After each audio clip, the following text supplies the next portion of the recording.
예, 사실 여러분들도 아시다시피 사우디의 가장 큰 타랑 설비가 피폭당했어요. 그래서 이 유가가 영향을 주는 요소가 상당히 많기 때문에 국제 경제에 영향을 많이 주기 때문에 오늘 이 주제를 좀 다뤄볼까라고 생각을 했었어요. 하지만 이보다 더 큰 문제가 생겨가지고 시급히 바꿨습니다. 이제 여러분들 아시다시피 계속 금리가 떨어지다가 8월 달에 급락을 했어요. 근데 급락을 했던 이유는 8월 24일 날 제가 설명을 드렸고요. 이건 일시적 수급적 문제가 있다는 말씀을 드렸었고요.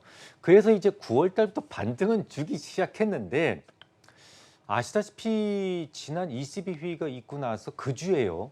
미국이 국채 수익률 10년물 기준으로 35베이스 포인트나 급등을 했습니다. 이 35베이스 포인트가 급등한 예는 주간 상승률로는 2013년도 6월 이후 처음 있는 일이에요. 그만큼 의미가 있다라는 거죠. 게다가 2년물, 10년물 스프레드도 좀 더 스tip해지고 시장이 좀 이제 정상으로 가나 보다 생각을 하고 있었어요. 문제는 이번 주에 발생을 했죠. 이번 주 월요일 날 괴이한 문제가 발생을 합니다.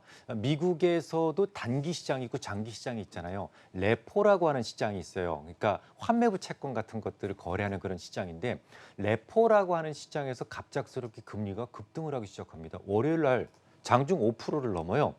화요일 날에는 장중 10%를 넘습니다. 단기 금리가 급등한다면 보통 일반적으로 유동성 경색, 이거 시장에 뭔가 우리가 뭐 알지 못하는 위험이 엄습하고 있구나 이런 생각을 할 수가 있는 겁니다.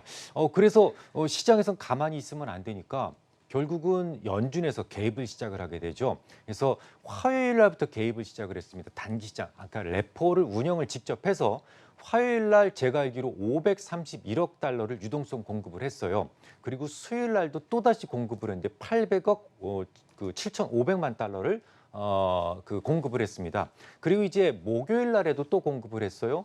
목요일 날, 금요일 날 연속해서 계속 공급을 했는데 맨 마지막 날도 755억 5천만 달러를 그 유동성을 공급을 했습니다. 이게 무슨 얘기냐면 보통 레포 거래는 하루에 한 개가 750억 달러예요. 근데 750억 달러인데 첫날 531억 달러를 제외하고는 다 넘었다라는 거죠. 특히나 이제 목요일 날 같은 경우 838억 7,500만 달러를 공급을 했는데 이거는 한 개보다도 훨씬 더 많은 양을 공급한 거지 않습니까? 자, 이렇게 되면 시장 사람들은 어떻게 생각을 할까요? 한계치가 750억 달러인데 이걸 홀찍 넘어서 공급을 했다. 야, 이건 큰 문제구나. 하루도 아니고 연속해서 며칠이니 화, 수, 목, 금 4일 동안 공급을 했다면 이거 큰일이 난 거다. 뭐 그 유동성 문제에서 큰 문제가 생겼다. 무역 정쟁 이거 빠그러진 거 아니야? 뭐 이런 생각을 하게 된 거죠. 자, 그런데 말이죠. 이 부분에 대해서는 이미 제가 8월 24일 날 충분히 설명을 드렸습니다.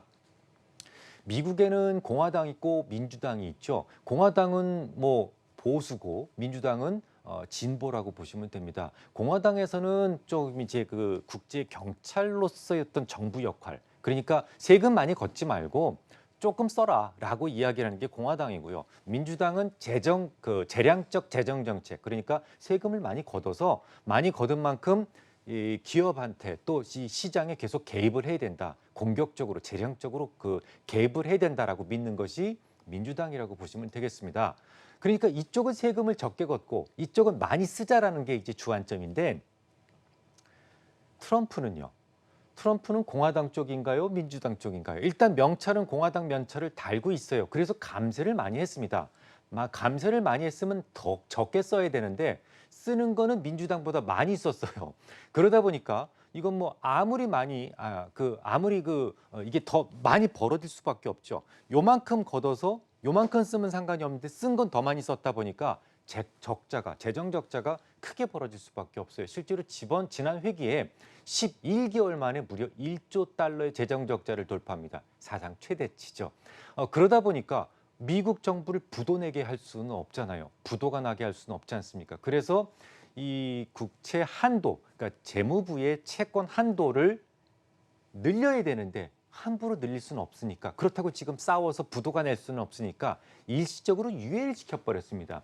일시적으로 유예를 시켜버리니까 재무부에서는 이게 유예지 한계를 넘어선 게 아니기 때문에 장기채로 운용할 수가 없어요. 그러니까 프롬앤 투마우스, 그냥 그날 벌어서 그날 먹고 사는 것처럼 그 채권을 단기채로 운용할 수밖에 없는 겁니다. 그래서 단기채를 많이 발행을 해서 단기채 금리가 오르고 있다라는 말씀을 지난 8월 24일 제가 분명히 설명을 드렸습니다. 기억나시죠?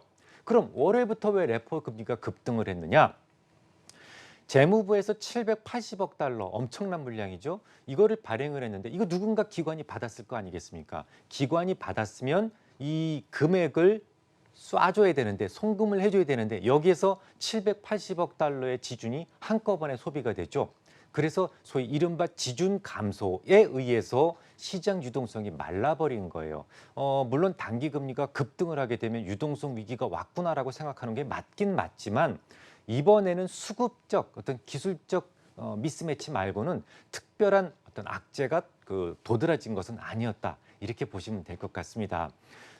이제는 이제 ECB로 한번 가보죠. 진짜 금리가 오르기 시작을 했는데 오르기 시작한 것은 이번 주가 아니라 지난주부터였거든요.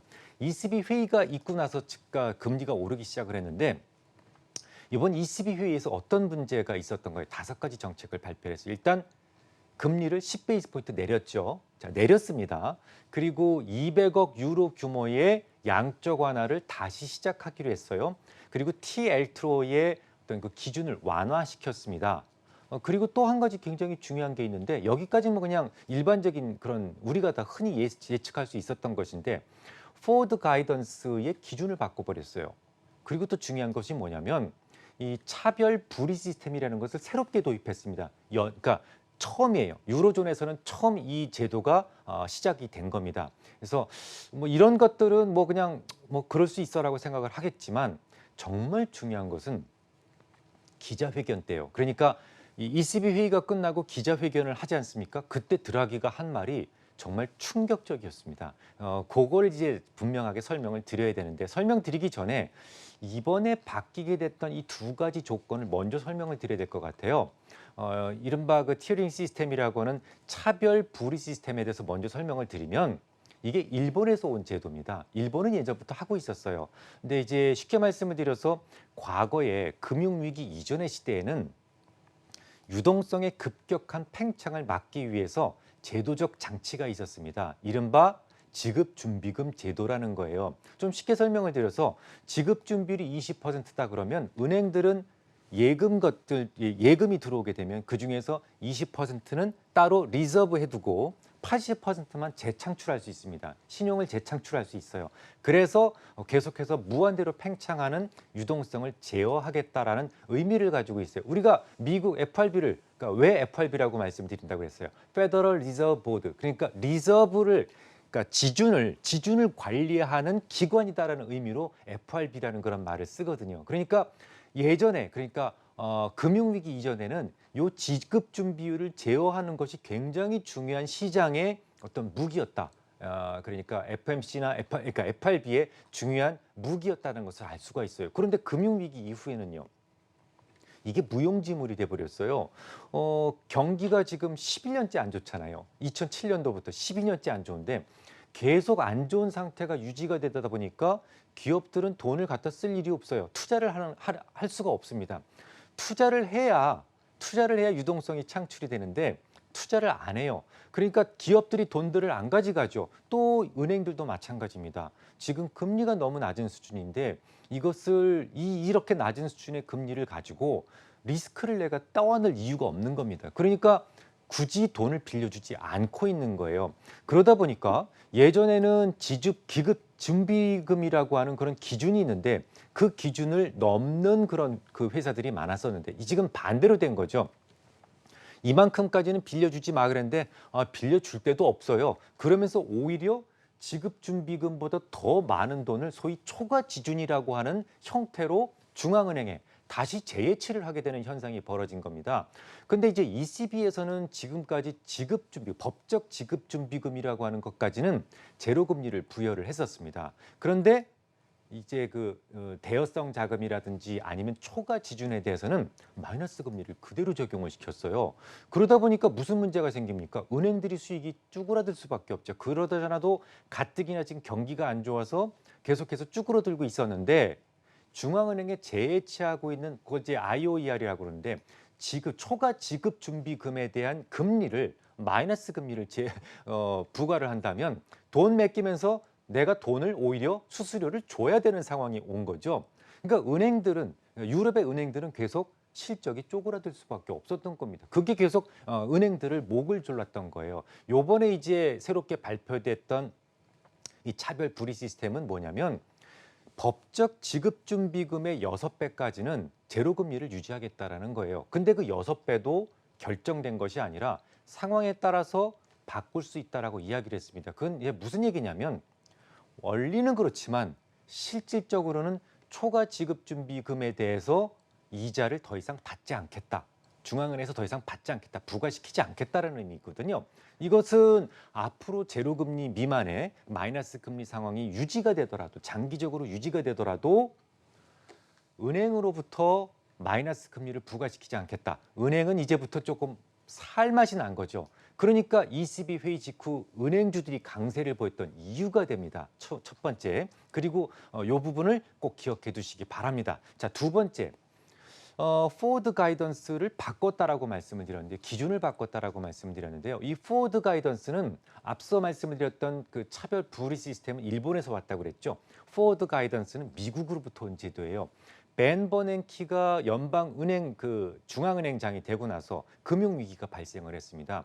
금융위기가 발생을 했으니까 좀 더 많은 정책적 배려를 통해서 뭔가 좀 경기를 부양하고 싶은데 시장에서는 꿈쩍도 안 하죠. 너무 경기가 안 좋다 보니까 꽁꽁 얼어 있으니까요. 그래서 벤 버냉키는 생각을 달리합니다. 그 이전에 앨런 그린스판 같은 경우에는 뭐 신비주의 뭐 이런 걸로 갔었는데 벤 버냉키는 이래선 안 되겠다. 시장과 좀 더 강하게 소통할 필요가 있겠다라는 생각이 들어서 포워드 가이던스 미리 알려주는 겁니다. 나 이런 생각 가지고 있거든. 나 이렇게 할 거거든. 이걸 미리 가르쳐 주는 거예요. 예를 들어서 지난 1월 달에 ECB에서 어떤 얘기가 있었냐면 여름까지는 금리를 올리지 않을게요 라고 포워드 가이던스를 발표를 합니다. 그러면 이제 투자자들은 어떤 생각을 할까요? 여름까지는 금리를 안 올리겠구나 하고 안도감을 갖겠죠. 근데 이 제도에 문제점이 있어요. 뭐냐면 봄에는 안심을 하겠는데 점점 여름이 다가오게 되면 무슨 생각을 할까요? 약간의 경제 지표의 변화에 따른 이 터뷸런스가 굉장히 강해지겠죠. 요번에 경기 지표가 좋았는데 금리 올리는 거 아니야? 여름까지는 안 올린다고 했지만 그 이상은 보장한 게 없어. 라는 생각을 하겠죠. 그래서 그 기준점이 기간 기준일 경우에 이게 다가올수록 이 등락이 심해진다라는 단점을 가지고 있어요. 그래서 이번에 드라기는 이걸 어떻게 바꾸냐면 우리 기준을 바꾸자.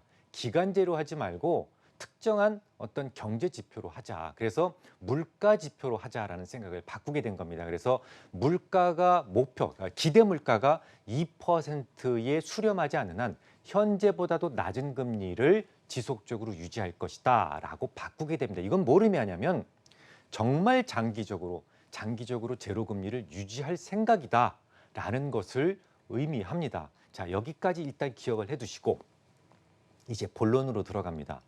그런데 참 이상한 게 하나 있습니다. 의문이 생기는 게 있는데 분명히 제가 조금 아까 뭐라고 말씀드렸냐면 ECB에서 10베이스 포인트 금리를 내렸어요라고 말씀드렸어요.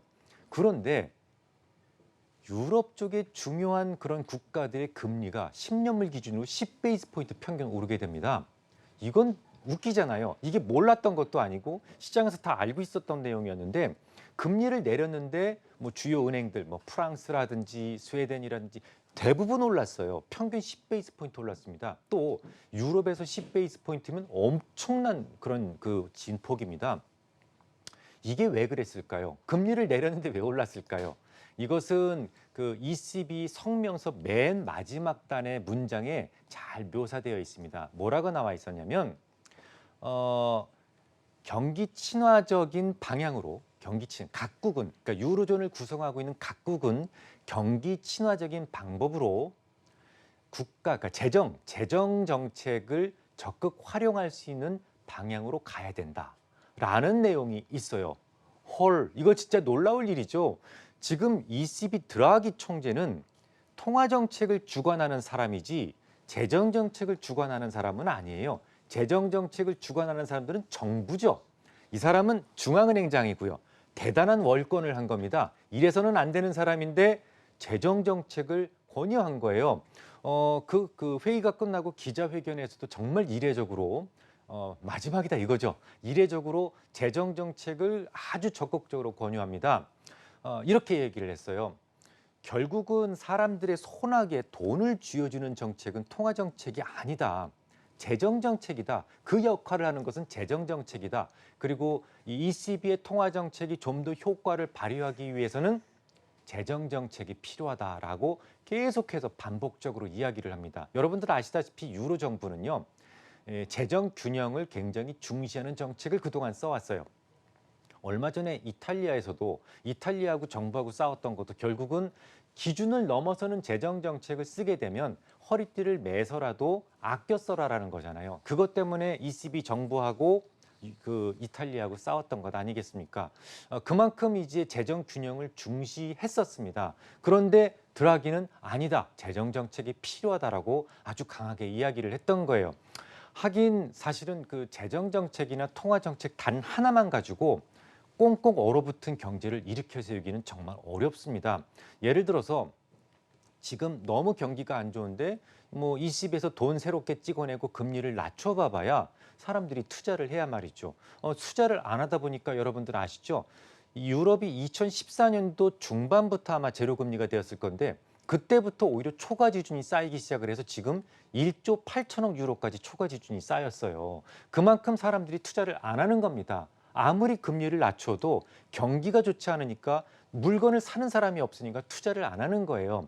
이럴 때 재정 정책은 소위 자극제가 될 수가 있습니다. 쉽게 말씀드려서 정부가 주도를 하는 거예요. 정부가 주도를 해서 철도도 놓고 항만도 놓고 도로도 새로 깔고 이런 투자를 통해서 소위 재정 투자를 통해서 시장에 돈을 돌게 하는 거죠. 이른바 마중물이라고 아시죠? 예전에 이거 펌프질을 하게 되면 물을 요만큼 넣고 펌프질을 했었거든요. 그 요만큼 넣는 물이 바로 재정 투자가 되는 겁니다. 그리고 실질적으로 그렇게 되면 엄청난 물이 끌어올라와지는 것처럼 경기를 새롭게 돌릴 수 있다라는 것이죠. 자, 이렇게 되면 ECB 회의 이후에 금리가 오르기 시작했던 분명한 이유가 설명이 됩니다. 바로 통화 정책의 수장인 드라기가 재정 정책을 유도했기 때문이다라고 저는 생각을 하고 있습니다.